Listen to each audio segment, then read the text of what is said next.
Enggak, kedepannya yang kita harapkan adalah anggota DPR yang jujur, yang adil, yang terbuka, itu kemudian juga mendengar suara-suara rakyat kita di bawah ini. Pak, mohon maaf misal, jalan ini masih rusak Pak, tolong dong disuarakan ke pemerintah sehingga kemudian dilakukan alokasi anggaran di sana sehingga infrastruktur ini bisa dilalui. Hmm. Seperti itu Om, itu yang sebenarnya kita harapkan. Tidak bisa dipungkiri bahwa banyak anggota DPR juga Om. Hmm. Banyak anggota DPR yang juga memang benar-benar ya datang duduk diam. Ya. Ya bisa dipungkiri. Saya malah sempat berpikir seperti ini Om. Kenapa para ASN kita, aparatur sipil negara Hmm. kita, itu tidak disamakan dengan legislatif gitu loh. Ya. Kalau aparatur sipil kita masuk bekerja 1 hari aja atau Hmm. seminggu itu mereka dikenakan sanksi. Ya. Tapi kalau DPR kan nggak Om. Ya. Nah, itu ada regulasi yang mengatur terkait masalah etikanya. Ya. Tapi ya kita berharap bahwa kedepannya juga kalau bisa sih anggota DPR wajib berkantor lah. Ya, Nah, seharusnya. Yang saya tahu paling rajin itu ada dari PAN tuh. oh siapa itu Om? Ada, nggak usah Oh disebut yang namanya. nggak usah ya. Ya, Tapi udah sebut merek Om ini. nggak apa-apa. Kalau saya sebut namanya dibilang kampanye. Iya kan? Iya. Itu anggota DPRD paling rajin tuh. Mm. Tapi saya tidak tahu apakah masih terpilih nanti di 2024 atau tidak. Iya kan? Iya iya Iya, iya. bisa saja rajin di DPRD, Iya. tapi mensosialisasikan dirinya di masyarakat juga tidak rajin. Oh gitu. Kan problem tuh. Iya iya iya iya. Iya kan? Iya. Nah, padahal sebenarnya kan di DPR itu ada memang waktunya. Waktunya reses itu ada. Reses ada, paripurna Paripurna ada. ada. Iya. Jadi pada saat reses itu gunakanlah saat reses itu untuk Mm-mm. menggali aspirasi masyarakat di dapil Anda. Iya kan? Sehingga aspirasi yang Anda dorong ke situ atau APBD terkait misalnya dengan anggaran di pertanian yang Anda dorong itu tepat sasaran. Betul. Iya kan? Jangan sampai di situ Anda menjanjikan besok kalau saya jadi saya akan membangun jembatan di daerah ini. Iya. Akan tetapi masyarakat berteriak, di sini tidak ada sungai, Pak. Iya. Bagaimana kita bisa membuat jembatan? Dijawab oleh anggota DPR itu, kita buat sungainya dulu, baru bikin jembatannya. Ini kan celaka nih. Iya iya iya. Iya kan? Jadi harus tepat sasaran. Iya. Nah, ini kan semuanya Mm-mm. bermuara kepada kompetensi tadi. Betul. Bagaimana Anda bisa ditahu kompetensi Anda, sementara Anda tidak pernah ngomong itu ke Iya. masyarakat Anda. Anda hanya memasang baliho di sudut-sudut jalan masuk gang. Iya. Orang lewat tidak perhatikan tuh. Iya. Bahkan merusak aja gang-gang itu Anda pasangi baliho-baliho itu. Iya kan? Iya Om. Jadi lagi-lagi kembali Om bahwa memang kalau lagi kembali ditelisik bahwa kita berharap bahwa 2024 ini DPRD Kutim atau masyarakat itu melahirkan aspirator-aspirator baru Om. Saya berharap seperti itu. Bukan kemudian aspirator lama itu nggak bagus. Ya. Banyak yang bagus tapi ada yang perlu diganti menurut Ya. saya Om. Karena kenapa? Kita melihat bahwa anak-anak muda kita juga ini kecenderungan punya passion politik Ya. yang mungkin jauh berbeda dari pandangan-pandangan cara berpolitik para Ya. senior-senior kita. Nah, saya berharap Om di 2024 khususnya itu banyak anggota-anggota DPR baru kita dari kalangan anak-anak muda. Jadi banyak tuh Om yang maju, yang banyak yang sedang bekerja kok saat ini Om. Saya Ya. perhatikan banyak yang bekerja, yang turun ke masyarakat dengan gaya-gaya aktivis mereka zaman dulu, kemudian turun mendengar, kemudian melakukan sosialisasi ke masyarakat. Tapi pada prinsipnya kita berharap bahwa 2024 itu melahirkan pemimpin-pemimpin yang progresif, Om. Ya. Yang memang benar-benar memahami situasi-situasi masyarakat sehingga kedepannya mereka bisa memperjuangkan harapan-harapan rakyat. Nah, lagi-lagi harapan rakyat yang dimaksud itu juga saya berharap kepada rekan-rekan sekalian jangan kemudian karena berharap duduk di atas kemudian melakukan cara-cara busuk, Ya. cara-cara yang tidak bagus Ya. dengan cara membeli suara rakyat. Ya. Nah, membeli itu juga ya walaupun tidak bisa dipungkiri bahwa itu akan terjadi, Dan akan tidak bisa dipungkiri Om. ada begini loh, Bi. Iya, Saya itu selalu menarik kepada diri saya sendiri. iya Om. Seandainya saya anggota DPR, saya ini sudah berbuat baik kepada masyarakat. Iya. Aspirasi saya itu saya sudah berikan tuh. Seandainya rumahnya saya bisa bangun, saya bangunkan Iya, tuh. iya, iya. Iya kan? Iya. Kemudian problemnya adalah ketika saya ingin jadi lagi, ingin maju lagi, masyarakat masih tetap minta uang kepada saya. Iya. Karena kalau tidak, saya akan orang yang meminta itu kok akan memilih caleg yang lain.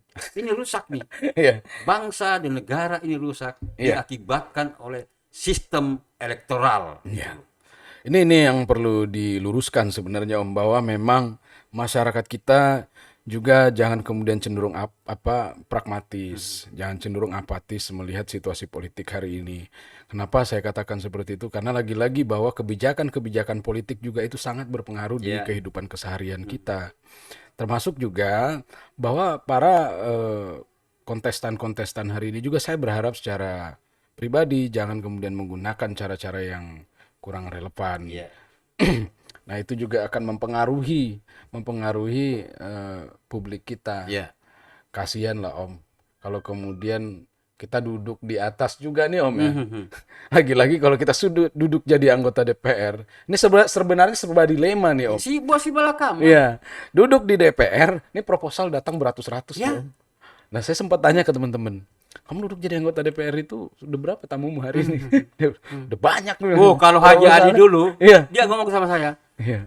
Om, satu hari mau tahu berapa kilo habis? Iya. 2 kilo gula pasir habis, Om. Iya. Begitu banyak Saking orang banyaknya masyarakat Iya. datang. luar biasa Haji Adi, Iya. almarhum itu. Iya. Nah, orang baik itu selalu dipanggil duluan tuh. Iya kan, agar Iya. tidak menambah dosa kayaknya. Iya. Tapi itulah Om, itu yang kita harapkan, bahwa kita ingin di 2024 Ya. menghasilkan pemimpin-pemimpin yang memiliki kredibilitas, Ya. memiliki kualitas, Ya. yang memang betul-betul siap menyampaikan aspirasi-aspirasi dari masyarakat.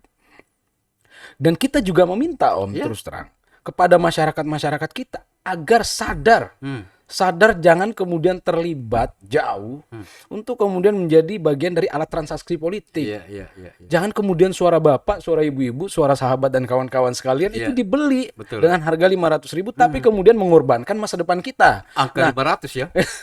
Angka 500 Om. Tadi kan Om sempat sampaikan sendiri angkanya kayaknya bisa fluktuatif ini Iya, Om. bisa naik lagi. Bisa naik turun ini karena ada angka yang berubah-berubah terus. Berarti kasihan lah caleg yang hanya memberikan harga 250.000 ya. Nah, itu Kalau saya caleg, ya. kekuatan keuangan saya 250.000, lebih baik saya tidak usah.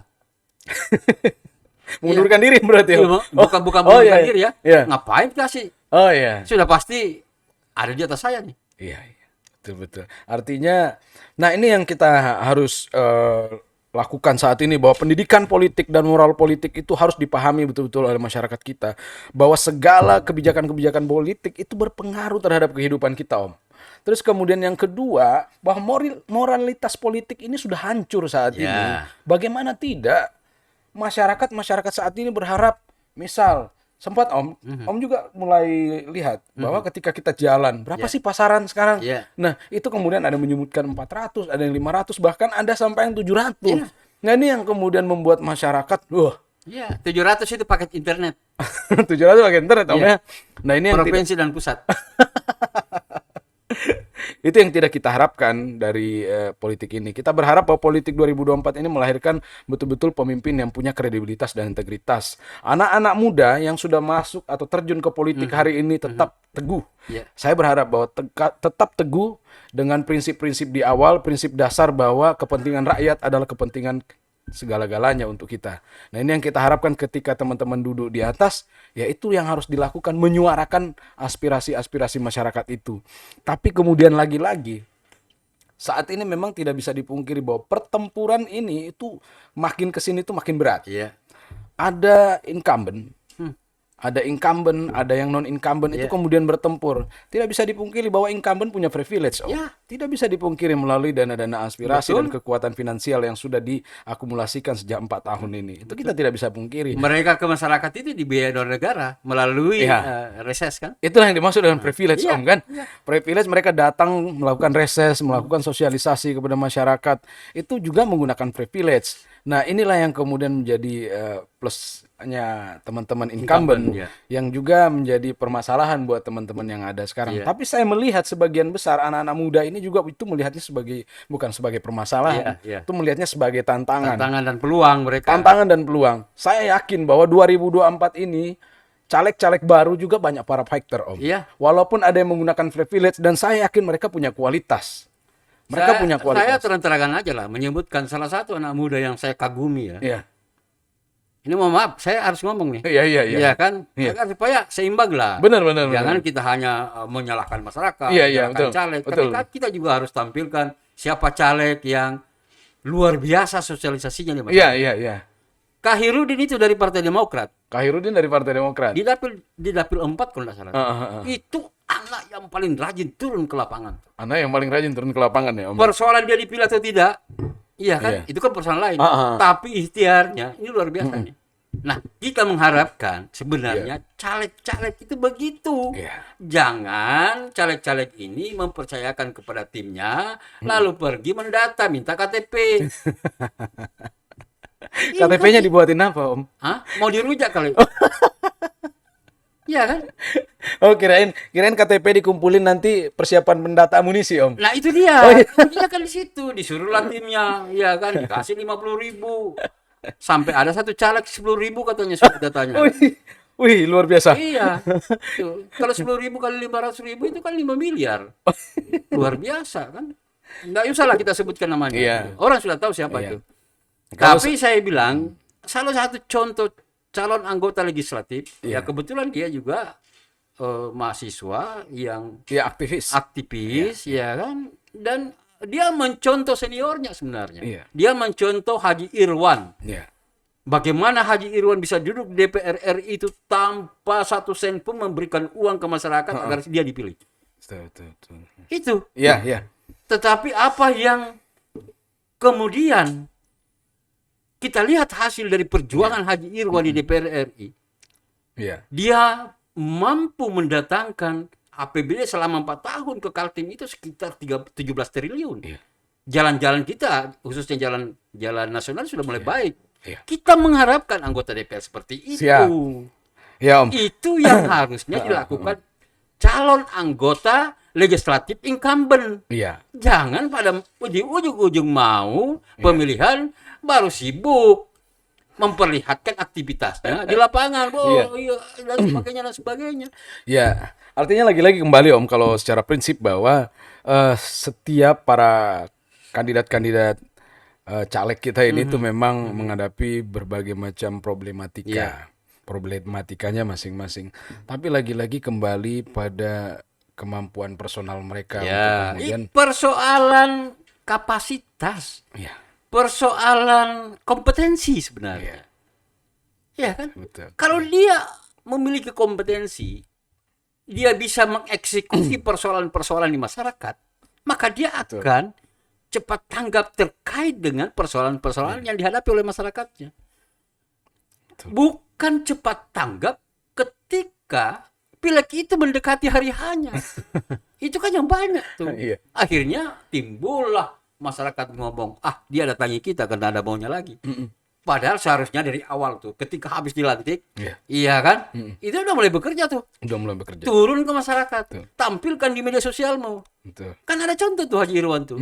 Media sosialnya luar biasa tuh. Iya. Ini sebenarnya jangan gengsi mencontoh hal yang baik. Iya. Masa kita bangga mencontoh hal-hal yang buruk?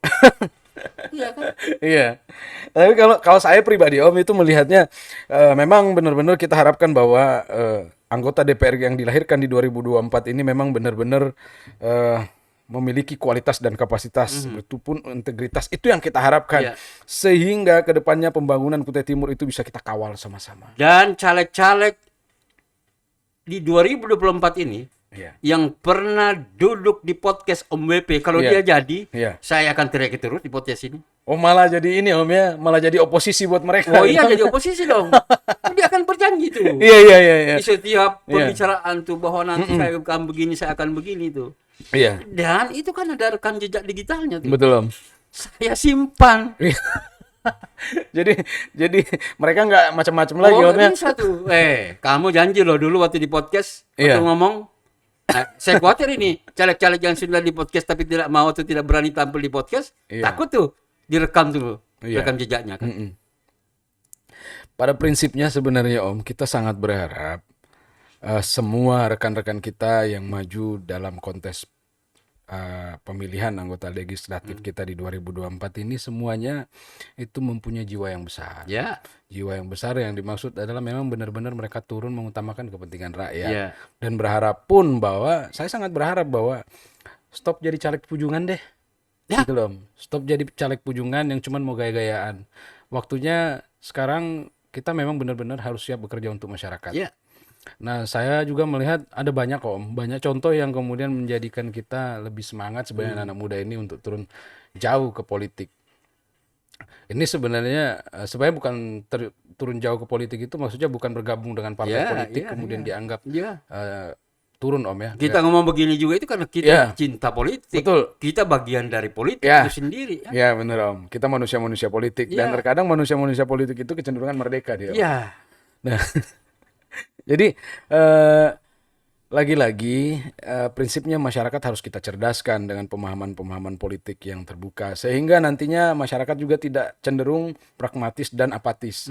Nah, dari situ kemudian juga para politisi kita atau para kontestan legislator kita juga bisa bekerja lebih efektif. Ya. Efektif dalam artian mereka tidak juga harus dipersulit dengan cara-cara pragmatisme dan lain-lain yang kemudian bisa melibatkan mereka masuk ke tepi jurang Ya, hukum kenapa pelanggaran. Nah, ini kenapa memang- malam ini kita ngobrolnya tepi jurang, Om ngobrolnya keras, Iya, harus Ya itu kan? kita harus belak-belakan ya kan? Om kadang dengan nada yang memaki-maki. Tujuannya hanya satu, Iya, kita menginginkan wakil rakyat itu yang betul-betul memiliki kemampuan benar. sesuai dengan judul yang kita bahas malam ini. Tepi jurang ya. Iya kan? Iya, betul. Bukan Setuju. sebagai anggota DPRD Iya. karena begitu banyak duit Iya. mereka gelontorkanlah serangan duha, Serangan dua. serangan fajar, ya kan? Iya. Kemudian terpilih. Iya. Tetapi ketika dia sudah duduk, Iya. lupa asalnya bahwa kamu itu anggota DPR sebagai wakil. Iya. Jadi wakil kok bangga? Iya, sebagai aspirator. Sebagai aspirator. Jangan juga kalau misalnya kita datang di DPRD, kamu pura-pura tidak kenal kita. Wah, itu salah itu. Iya kan? Iya. Pembualan betul kan? Iya kan? Jadi mudah-mudahan 2024 nggak ada lagi dewan-dewan yang begitu. Om, ya. mudah-mudahan. Iya. Dan Mudah-mudahan. saya ngomong sama beberapa teman tuh, caleg-caleg tuh. Ya kalau misalnya suatu saat Anda terpilih Iya. dan ingin menggunakan jasa Om dengan gratis, Iya. sama kayak Haji Adi, Iya. iya kan? Iya, iya. Siap. Almarhum ya, almarhum. Almarhum itu. Iya. Siap saya dampingi, saya bilang. Tujuan saya ingin melihat seperti apa yang dikatakan Abi. Kita ingin melihat ya anggota DPRD yang suaranya lantang. Iya. Tidak hanya bersuara lantang, akan tetapi bisa memberikan solusi Betul. persoalan-persoalan yang dilihat di masyarakat. Mm-mm. Banyak juga lantang, ya kan? Iya. Tapi lantangnya kayak genderang yang tidak punya irama gitu. Oh, gitu Om ya. Iya kan? Kayak tabu genderang perang aja dia. Iya.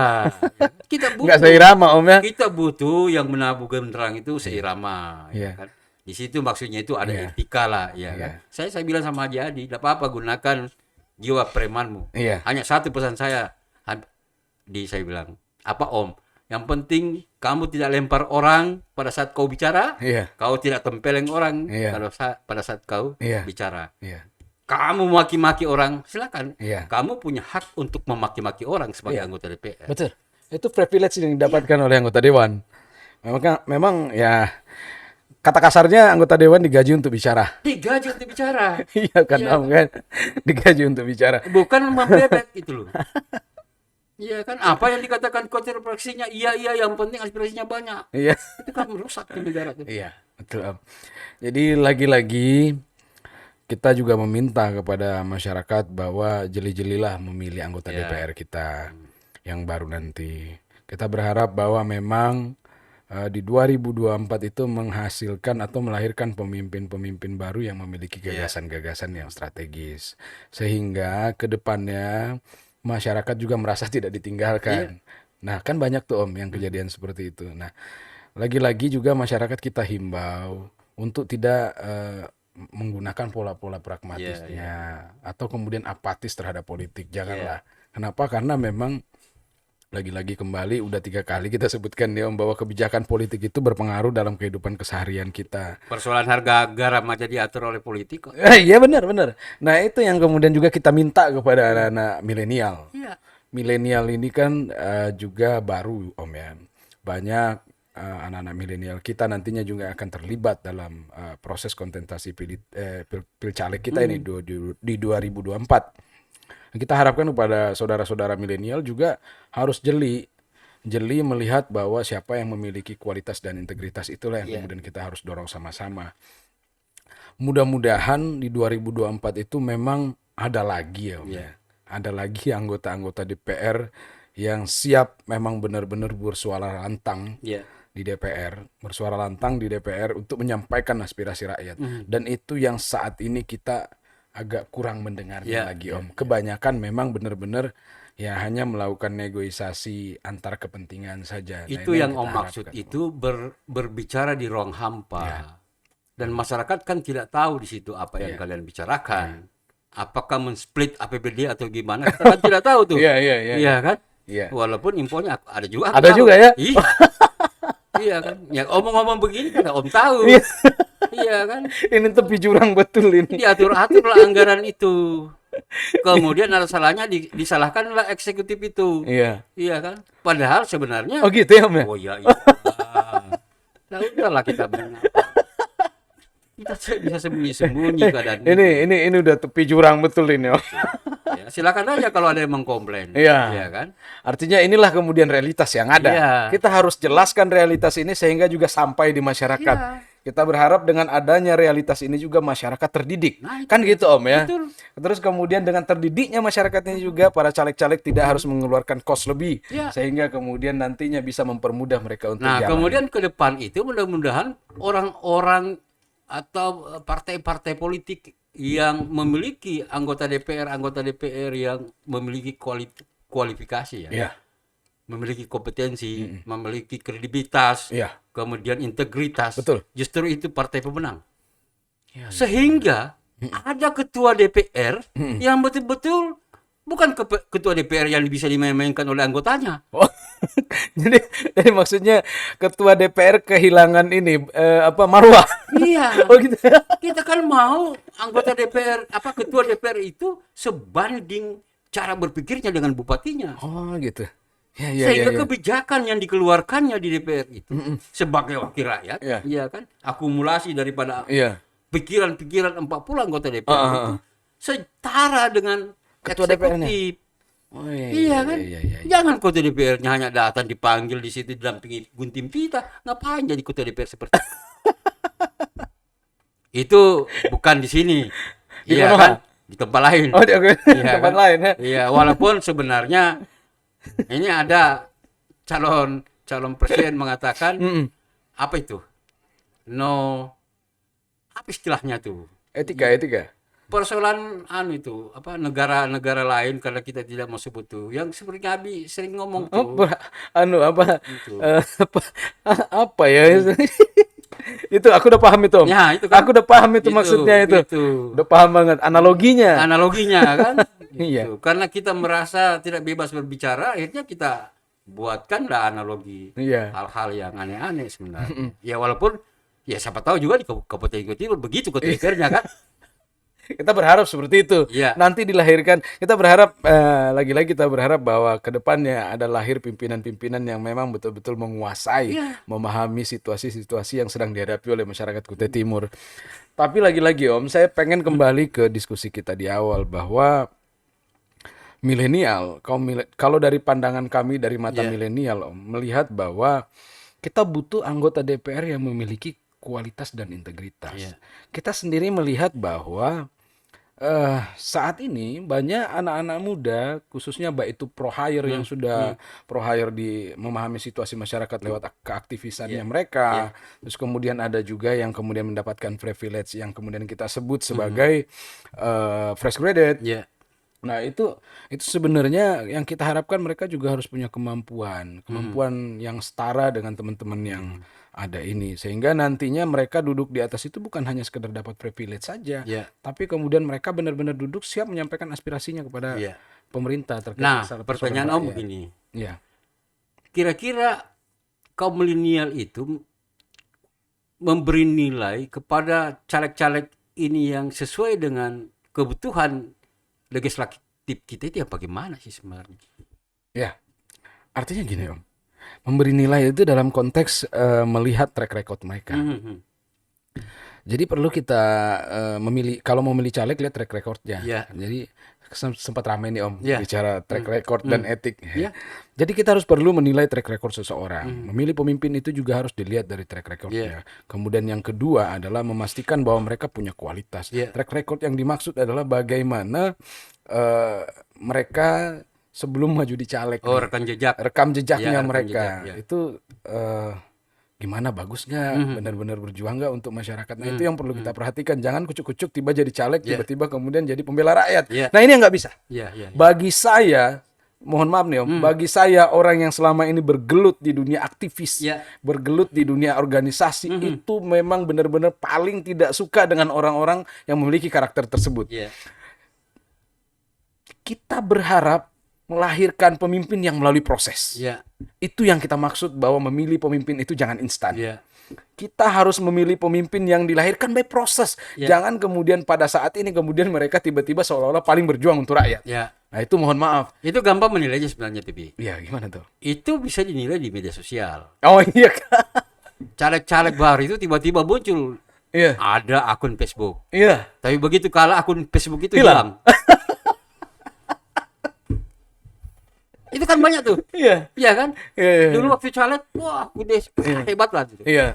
Begitu terpilih hilang, mencalonkan diri, muncul lagi tuh akun Facebook tuh. Jangan pilih yang seperti itu. Oh, jangan pilih seperti itu.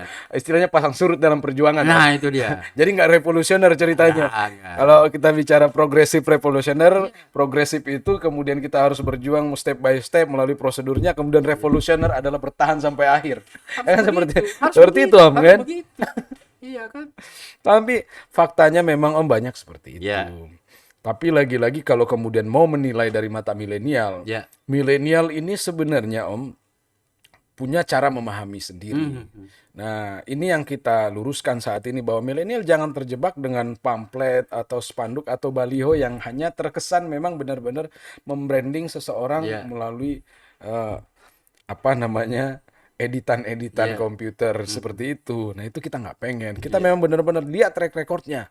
Kalau kemudian kita ini anak-anak muda kemudian mau dijadikan komoditas politik, oke kita jadi komoditas politik. Tapi kamu harus bargaining juga sama kita. Betul. Kira-kira gagasanmu apa ketika kamu duduk? Apakah kemudian mewakili aspirasi kami atau tidak? Itu. Nah kita berharap bahwa mereka juga bisa nantinya duduk di sana. Apalagi kalau kemudian anak milenial ini yang duduk ya di anggota DPR. Nah itu kita pengen lihat tuh Om. Itu gampang sekali melihatnya itu. Jadi ketika mereka duduk, lihat pelototi aja anggaran di dinas pemuda dan olahraga. Oh, pemuda olahraga Om ya. Kan? Oh saya nanti kalau saya akan berpihak kepada petani. Pelototi aja anggaran di dinas pertanian itu. Oh gitu ya. Siapa yang memperjuangkan itu? Itu kan gampang sebenarnya. Jadi kalau misalnya dia tidak memperjuangkan itu, petani-petani kita masih seperti saja. Dengan kemarin-kemarin pasti dia tidak berjuang. Ya nanti kita sanksi dia. Jangan dipilih lagi gitu. Iya kan? Betul Om. Ambil uangnya, jangan pilih orangnya. Iya kan? Jadi itu juga memberikan pelajaran Om ya. Harus diberikan pelajaran gitu. Tapi Om lagi-lagi kalau kemudian kita bicara anak muda diberikan kesempatan berpolitik, saya sangat sependapat. Pendapat bahwa memang anak-anak muda juga harus diberikan kesempatan berpolitik. Tapi kalau kemudian anak muda itu tidak diberikan kesempatan oleh masyarakat, bagaimana kita mau mengetahui gagasan mereka? Nah itu dia. Jadi bagaimana kita mau mengetahui bagaimana cara kerja mereka? Nah ini yang agak sulit. Tapi memang saya sih berharap ini Om ya. Anak-anak muda, ayo pilih caleg yang muda. Nah ini saya nggak mau nyebutin siapapun atau mau pilih siapa. Saya cuma minta anak-anak muda, ayo pilih caleg anak-anak muda. Artinya begini, anak muda itu dalam konteks politik kan Om kan masih bisa lah 45 tahun ke bawah. Ya kan? Tapi kalau dalam konteks undang-undang 40 tahun ke bawah Om. Tapi kalau dalam politik 45 tahun ke bawah masih boleh. Anak muda. Masih boleh anak 35 muda. tahun juga bisa jadi cawapres kok. Yang penting ada paman. Oh, yang penting ada privilege. penting ada paman gitu. Aduh, pinggir jurang. Tapi faktanya memang anak muda kita itu kecenderungan tertarikan politiknya. Seperti yang kita bilang tadi dari survei CSIS 2022 ke 2023 itu juga menjelaskan bahwa ketertarikan anak muda, Om, politik itu sangat kurang, Om. Nah, itu yang kemudian membuat kita juga agak kebingungan Nah, ketika mau bicara politik. sebenarnya begini, partai-partai politik itu sebenarnya itu memprototi hasil-hasil survei seperti itu. Lalu kemudian hasil-hasil survei ini didiskusikan di partai itu. Ya. Agar supaya nanti misalnya caleg, Bi, nanti kamu ya yang tangani masalah pemilih pemula nih. Ini datanya nih. Biayanya sekian nih saya kasih kamu. Iya. Iya. Nah, itu dimaksud pendidikan politik ke Nah, milenial itu, Om. Ya. Itu. Nah, kalau partai politik sendiri tidak menghitung itu, lalu bagaimana caranya? Ya. Bisa memancing kaum milenial ini masuk Dan tertarik. dan tertarik ya. Persoalan mau partai apa itu persoalan lain. Iya kan? Betul. Karena di situ Anda tidak memberikan ruang kepada caleg milenial Anda untuk melakukan eksekusi terkait dengan isu-isu milenial. Betul. Iya. Saya sepakat, Om, bahwa ketika bicara bagaimana mentakar dan mengukur para caleg ini di mata milenial, salah satunya itu adalah kedekatan dan gagasan mereka terhadap kepentingan-kepentingan anak-anak muda. Lah iya. Itu yang kita harapkan sebenarnya, bahwa juga para caleg ini juga harus menyasar para anak muda. Iya. Melakukan upaya komunikasi, membangun komunikasi yang intens dengan mereka-mereka. Sehingga juga kita harap anak-anak muda ini juga di masa yang akan datang juga bisa melek politik lah, Om. Kalau di pemilu 2019 itu masih banyak saya lihat caleg-caleg itu yang mau bertemu dengan anak-anak muda kita. Iya. Sekarang kayaknya jarang ya. Kenapa ya? Apa karena pengaruh itu tadi? Amunisi. Aku udah usah turun ya, kalian aja yang turun ya. Minta datanya ya, minta KTP-nya ya. Janjikan mereka sekian ratus ya. Jangan-jangan akibat itu. Nah, itu mungkin salah satu faktor juga, Om. Itu. Nah, itu sebenarnya kita harapkan sama sekali. Bahwa memang kita berharap bahwa para caleg ini turun ke masyarakat, membuka ruang-ruang diskusi, menerima informasi dari masyarakat. Terkhusus kalau untuk anak-anak muda, kalau untuk anak-anak muda memang ya harus intens diskusi, mendengar aspirasi-aspirasi dari mereka. Bagaimana kan ini kan prosesnya bagaimana meraih simpati anak-anak muda untuk mendukung kita. Nah, itu tadi kita juga harus mendatangi mereka, mendengar apa sih yang pengen kalian inginkan. Atau jangan-jangan begini, Bi. Ketua partinya sendiri tidak Memberikan ruang. Memiliki memiliki sebuah daya pikir yang jauh terkait itu. Atau ketua badan pemilunya, bapilunya itu yang tidak. Nah, itu kan kalau saya mau kembalikan ke internal masing-masing partai politik, bagaimana proses melakukan pendidikannya. Setiap partai politik pasti punya mekanismenya, Om. Baik itu melalui kaderisasi dan pendidikan politiknya itu pasti punya. Tapi yang kita harapkan adalah bahwa proses itu berjalan dengan baik dan benar, sehingga kos politik di masa-masa yang akan datang itu tidak akan setinggi yang saat ini. Karena kenapa? Bahwa dalam proses diskusi dan pembelajaran politik kepada kaum milenial ini nantinya juga akan berimpact di masa-masa yang akan datang. Sudah pasti. Karena mungkin teman-teman ini udah sadar bahwa kita tidak boleh melakukan upaya transaksional. Nah, itu yang salah satu yang penting menurut saya, Om. Pendidikan politik, dan itu juga penyelenggara pemilu harus memastikan itu berjalan, Om. Ya, Bawaslu jangan tidur. Bawaslu jangan tidur. Bawaslu jangan tidur. Ya, kalau KPU juga begitu. Oh, iya. Iya kan? Dia ajak podcast saja udah ada anggaran. Saya kan tidak minta kamu bayar saya gitu. Gitu Dikit lagi. Iya kan? Itu. Kalau Bawaslu sudah tuh, Arswandi sudah pernah ke sini. Iya. Iya kan? Artinya begini, Om, kita berharap bahwa semua penyelenggara pemilu juga itu melakukan upaya sosialisasi. Jangan cuman kita menyelenggarakan tapi kemudian kawan-kawan juga dilepas. Dilepas dalam arti para caleg silahkan lakukan sendiri. Tapi juga memang tugas penyelenggara pemilu ini juga harus memberikan kesadaran dan penyadaran kepada masyarakat. Nah, informasi yang kayak misal ada paketan atau kemudian pinjam dulu 100, bukan 100 lagi, Om, ya. Ada ke 100. ada ke 100. Itu ya memang benar-benar harus di pressure sedemikian rupa sehingga informasi itu nggak muncul ke permukaan. Itu juga menghancurkan tatanan politik kita, Om. Itu juga membuat masyarakat kita cenderung pragmatis dan apatis. Ini yang nggak kita pengen. Nah, yang kita pengen itu sebenarnya masyarakat itu sadar bagaimana memilih pemimpin yang benar-benar siap bekerja untuk masyarakat, punya gagasan ketika duduk, jangan juga dia nyampe omongannya di sini aja yang mau Ya. siap-siap, tapi pada saat nyampe di atas juga sama. Ya, Nah, itu yang nggak kita pengen. Tapi kalau anak muda mau memimpin, kasih kesempatan. harus diberi kesempatan. Kalau kemudian kesempatan itu dapat, maka saya yakin mereka akan manfaatkan sebaik-baiknya. Iya. Membangun ekosistem anak-anak muda, membangun komunikasi anak muda, sehingga juga nantinya di DPR sana kita harapkan bahwa orang-orang baru yang duduk di DPRD ini, kata orang ya Om, DPR ini kolektif kolegial. Om. Ya, Kalau kemudian kolektif kolegial, suaramu sedikit, kamu kalah. betul. Tapi kalau kemudian suaramu juga ikut juga di situ, ya apa bedanya Ya. gitu loh. Istilahnya ya jangan kemudian mengorbankan kepentingan rakyat daripada kepentingan kelompok itu. Ya, bicara tentang kolektif kolegial. Iya. Ini juga problem sebenarnya. Iya. Bi. Ketika Anda selalu memperjuangkan idealisme Anda, Iya. di DPR itu, Iya. Anda dibombe. Anda disingkirkan. Disingkirkan Om ya? Iya. Karena tidak sependapat ya? Tidak sependapat. Iya. Oh, jangan itu. Ada contoh nggak Om? Ada contoh nggak? Ada. Iya, iya. Tapi saya tidak usah sebut namanya. Oh iya, analoginya aja Om. Iya kan? Iya. Dia besar badannya tuh. Akhirnya dimarginalkan Om. Dimarginalkan. Oh, jangan tuh, jangan bicara itu. Jangan bicara anggaran sama dia tuh. Sensitif. Itu sensitif tuh. Waduh, bisa-bisa anggaran kita nanti. Nah, itu yang bahaya juga. Itu nggak boleh Om. Nggak boleh. Iya. Nah, makanya saya sepakat tadi, Bi, bahwa memang ada orang-orang yang betul-betul pikirannya itu tegak lurus tuh. Iya. Antara kompetensinya dengan kredibilitasnya itu. Itu harus paralel tuh. Iya. Betul. Saya yakin bahwa semua caleg ini punya kompetensi. Betul Om. Pertanyaannya kemudian, apakah kompetensi ini dibungkus oleh kredibilitas? Iya. Jangan sampai tadi dia berapi-api di DPR dengan semangat idealismenya karena dia dari kaum pergerakan, Iya. tiba-tiba dibombe atau dimatikan mic-nya pada saat bicara. Kan, kan sudah ada kejadian. Ada kejadian. Ada dimatikan Matikan mic-nya. mic-nya. Iya. kan? Nah itu. Ini yang jadi problematika sekarang Om. Makanya kalau kita mau milih pemimpin, pilihlah yang punya kredibilitas bagus. Masyarakat juga jangan hanya pandai mengkritik, tapi kemudian ketika di saat menentukan pemilihan saat ini juga mereka, saya nggak menyalahkan masyarakat Om ya. Saya nggak menyalahkan masyarakat terkait semua persoalan yang ada ini, enggak. Tapi memang kita harus mengkoreksi diri.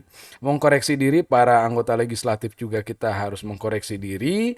Masyarakat juga harus mengkoreksi diri dan menyadari diri. Oke. Karena posisinya saat ini tidak bisa dipungkiri bahwa pragmatisme itu sudah mengarah ke level yang akut, Om. Bukan lagi akut. Iya kan? Iya. Seandainya dia penyakit gula, kemudian kakinya sudah diamputasi kakinya. Rusak. Udah rusak Om ya. Hancur. Tatanan politik demokrasi kita saat ini di Kutim khususnya itu udah ini Om ya. Waduh, orang baik dipaksa untuk melakukan hal yang serupa. Iya. Bayangkan tuh. Itu. Padahal orang baik ini menyatakan, Iya. kalau saya melakukan ini dosa. Iya. Akhirnya dia membuka lagi tafsir-tafsir terkait dengan itu. Iya. Oh, ada caranya supaya tidak masuk Iya. dosa. Kira-kira menurut Om, kalau ini sorry nih kayaknya kebalik ini. Ya, kira-kira menurut pendapat Om, siapa pelaku utamanya Om? Yang kayak gitu-gitu tuh. Lah ya masyarakat juga. Itulah yang saya bilang tadi, yang kita awal katakan, yang melakukan ini adalah calo-calo politik. Calo-calo politik. Para begundal-begundal Bundal-bundal politik. Iya kan? Kan ketahuan tuh. Oh, kemarin dia membawa caleg ini. Tiba-tiba besok ke caleg lain. Oh iya. Itu ketahuan tuh. Wah, di situ caleg ini tidak bisa dimakan di. Akhirnya pindah ke caleg lain. Ini yang bahaya nih, calo-calo politik seperti ini. Itu yang merusak sebenarnya. Tapi para calo-calo politik itu kan memang Om bilang tadi musiman Om ya. Musiman. Jadi menjadikan politisi ini sebagai komoditi. Iya kan? Iya. Kasihan tuh. Nah, ini yang merusak nih. Nah, kemudian inilah yang menyebar menjadi virus. Iya kan? Akhirnya tetangga ngomong, ada uangnya kah? Nah, rusak kita. Iya. Makanya mungkin ya itulah juga membuat sehingga jujur ya. Ini banyak ini, puluhan ini. Iya. Puluhan yang datang podcast di tempat Om, caleg-caleg itu. Iya. Saya bersyukur tidak satu pun caleg itu minta tolong kepada Om untuk menjadi tim suksesnya. Nggak ada ya Om ya? Oh iya, Dengan sukarela. nggak ada. Karena Iya. saya bilang ya, Iya. kalau kau memaksa saya menggunakan cara-cara money politik, ya nggak usah lah. Om tidak di podcast jam money politik, justru saya pelakunya. Wah, itu nggak baik. Iya. Nah, kesimpulannya, Bi. Kalau kesimpulannya kalau menurut saya Om ya, Iya. bahwa menilai kualitas para pemimpin-pemimpin kita di masa yang akan datang itu kan ada beberapa langkah sih menurut saya. Langkah yang pertama salah satunya adalah menilai dari sisi kualitas. Iya. Memilih pemimpin itu tidak hanya sekedar punya apa ya, popularitas, Iya. enggak.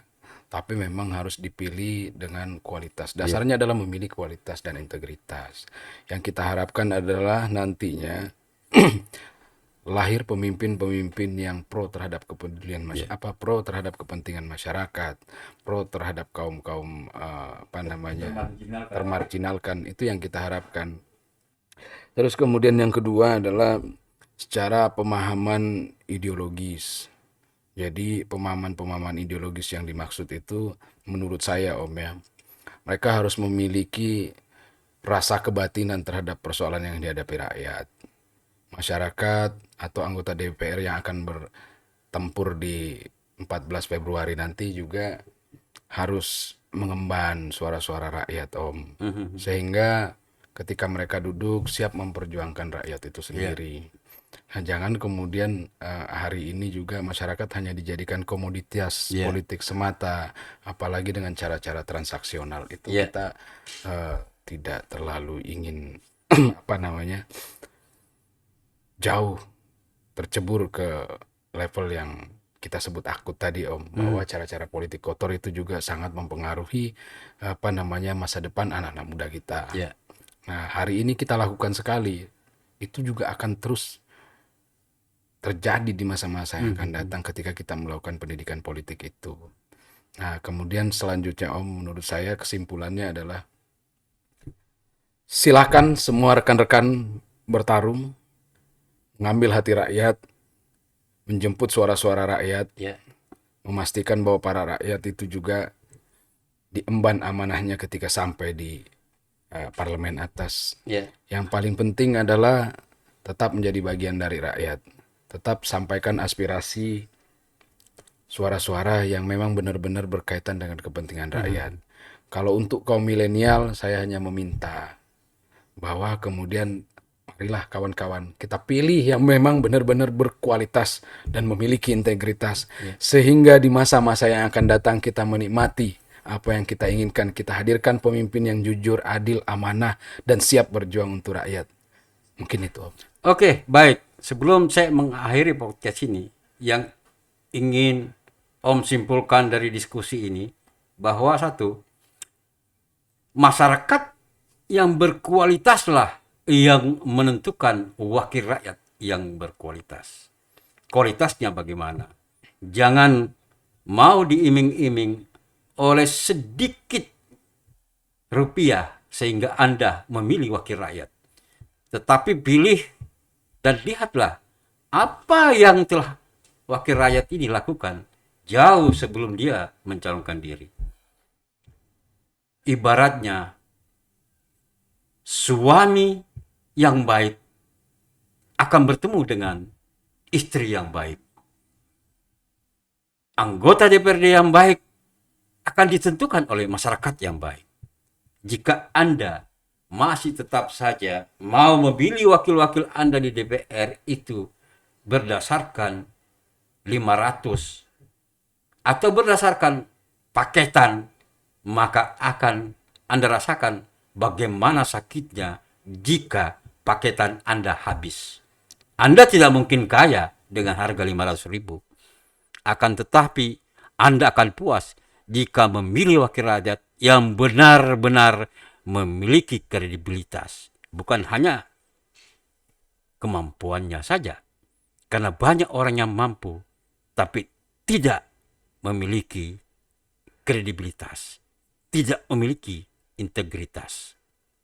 Seperti yang saya contohkan tadi. Seorang menteri diangkat itu oleh presiden karena kemampuannya. Akan tetapi menteri itu dipenjarakan karena dia miskin kredibilitas. Sekian, Assalamualaikum warahmatullahi wabarakatuh.